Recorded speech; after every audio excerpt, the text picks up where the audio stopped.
دنیا میں اگر کسی شخص کی موت ہوتی ہے تو اکثر مذاہب میں اسے دفن کیا جاتا ہے، اور کچھ مذاہب ایسے ہیں جو مردے کو جلاتے ہیں۔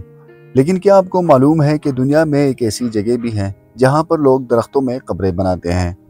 جی ہاں، آج ہم آپ کو ایک ایسی جگہ کے بارے میں بتانے والے ہیں جہاں لوگ اپنے بچوں کی قبریں درختوں کے اندر بناتے ہیں۔ انڈونیشیا میں واقع ایک گاؤں جس کا نام ٹاناٹو راجا ہے، جہاں پر جس بچے کے دانت نکلنے سے پہلے کسی وجہ سے موت ہوتی ہے تو یہ لوگ ایک بڑے سے درخت میں سوراخ بناتے ہیں اور بچے کو کپڑے میں لپیٹ کر اس درخت کے اندر دفن کرتے ہیں۔ دوستوں، آپ کو جان کر حیرانگی ہوگی، جب یہ لوگ کسی بچے کو درخت کے اندر رکھتے ہیں تو آہستہ آہستہ وہ درخت دوبارہ گرو کرنا شروع کرتا ہے اور اس بچے کی باڈی کو اپنے اندر سمیٹ لیتا ہے۔ یہ لوگ ایسا کیوں کرتے ہیں اس کا کسی کو پتہ نہیں، لیکن بہرحال اس جگہ یہ ایک انوکھا قبرستان موجود ہے۔ دوستوں، جب بھی کوئی انسان اس دنیا سے رخصت ہوتا ہے تو عموماً اس کے گھر والے، دوست، رشتہ دار اس کے لیے روتے ہیں اور سوگ مناتے ہیں۔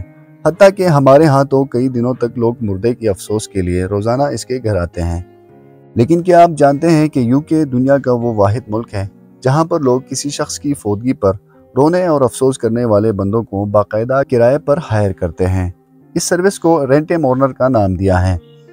UK میں جن لوگوں کے زیادہ رشتہ دار یا فرینڈز وغیرہ نہیں ہوتے تو ان کی فیملی ایسے لوگوں کو پیسے دے کر ہائر کرتی ہیں، جو کہ اس کے فیونرل پر فیک فرینڈز بن کر آتے ہیں اور ان کی میت کے پاس بیٹھ کر رونے دھونے کا ناٹک کرتے ہیں۔ UK میں ایسی کئی آن لائن سروس ہیں جہاں پر جا کر ایسے لوگوں کو پیسہ دے کر ہائر کیا جاتا ہے۔ اصل میں وہاں کے لوگوں کا ماننا ہے کہ کسی کے مرنے پر افسوس ضرور کرنا چاہیے۔ امید ہے آپ کو یہ ویڈیو بھی اچھی لگے گی۔ اپنا خاص خیال رکھیے گا۔ مجھے اجازت دیجیے۔ اللہ حافظ۔